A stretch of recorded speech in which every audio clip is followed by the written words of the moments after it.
क्या किसी युद्ध का असली विजेता होता है? क्या हजारों लाशों, उजड़े घरों और अनाथ हुए बच्चों के बीच कोई जीत का जश्न मना सकता है?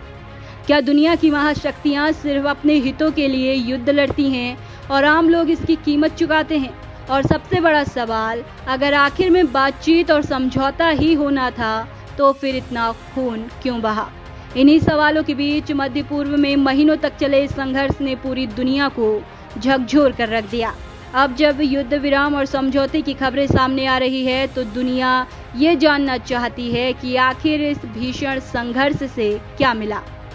मध्य पूर्व में लंबे समय से तनाव और संघर्ष का केंद्र रहा, लेकिन हाल ही के महीनों में ईरान, इजराइल और क्षेत्रीय शक्तियों के बीच बढ़े तनाव ने हालात को और गंभीर बना दिया। अंतर्राष्ट्रीय मीडिया रिपोर्ट्स और विभिन्न एजेंसियों के आंकड़ों के अनुसार संघर्ष के दौरान हजारों लोगों की जानें गईं, जिनमें बड़ी संख्या में आम नागरिक, बच्चे और स्वास्थ्य कर्मी शामिल रहे। विश्लेषकों का मानना है कि युद्ध के दौरान सामने आए आधिकारिक आंकड़े वास्तविक स्थिति से कम हो सकते हैं, क्योंकि कई क्षेत्रों में स्वतंत्र रिपोर्टिंग संभव नहीं थी। इंटरनेट प्रतिबंध, सुरक्षा कारणों और युद्धग्रस्त इलाकों तक सीमित पहुंच के चलते वास्तविक नुकसान का पूरा आकलन अभी भी मुश्किल माना जा रहा। युद्ध के दौरान सबसे अधिक नुकसान आम नागरिकों को उठाना पड़ा। हजारों परिवार बेघर हुए, स्कूल और अस्पताल प्रभावित हुए और कई शहरों में सामान्य जीवन पूरी तरह ठप हो गया। जिन बच्चों ने किताबों के बजाय बम धमाकों की आवाज सुनी, उनके भविष्य पर भी इस संघर्ष का गहरा असर पड़ने की आशंका जताई जा रही। किसी भी युद्ध की सबसे बड़ी त्रासदी यही होती है कि राजनीतिक और सामरिक फैसलों की कीमत आम जनता चुकाती है। सैनिक मोर्चे पर लड़ते हैं, लेकिन उनके पीछे लाखों परिवार भय, असुरक्षा और आर्थिक संकट का सामना करते हैं।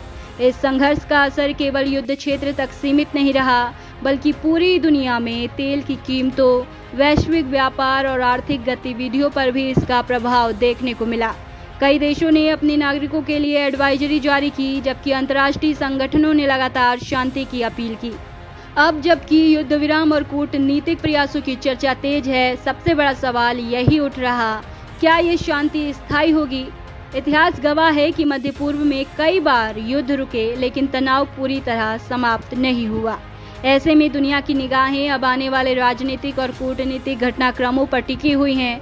इस संघर्ष ने एक बार फिर ये साबित कर दिया है कि आधुनिक युद्धों में कोई भी पक्ष पूरी तरह विजेता नहीं होता, चाहे सैन्य उपलब्धियां हासिल हो या रणनीतिक बढ़त मिले। लेकिन जब हजारों लोग अपनी जान गंवा दें और पूरी पीढ़ियां प्रभावित हो जाएं, तो जीत और हार की परिभाषा बदल जाती है। युद्ध ने यह भी सिखाया है कि आज की दुनिया में सोशल मीडिया, अंतर्राष्ट्रीय मीडिया और डिजिटल प्लेटफॉर्म जनमत को प्रभावित करने में अपनी बड़ी भूमिका निभाते हैं। अलग अलग पक्ष अपने अपने दावे करते रहे, लेकिन जमीनी हकीकत यही रही कि आम लोग सबसे अधिक प्रभावित हुए। अब सवाल ये है कि क्या विश्व समुदाय इस संघर्ष से कोई सबक सीखेगा? क्या भविष्य में ऐसे हालात को रोकने के लिए प्रभावी कदम उठाए जाएंगे? और क्या कूटनीति को युद्ध के ऊपर रखा जाएगा?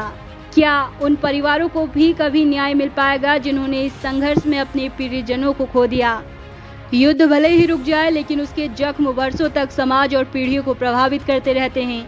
इसीलिए आज पूरी दुनिया के सामने सबसे बड़ा प्रश्न यही है कि अगर अंत में बातचीत की मेज पर ही लौटना था, तो फिर हजारों मौतों और इतनी तबाही की जरूरत क्यों पड़ी? युद्ध विराम हो गया, गोलियां थम गई, लेकिन क्या नफरत भी खत्म हुई? या फिर ये सिर्फ अगले बड़े संघर्ष से पहले की खामोशी है?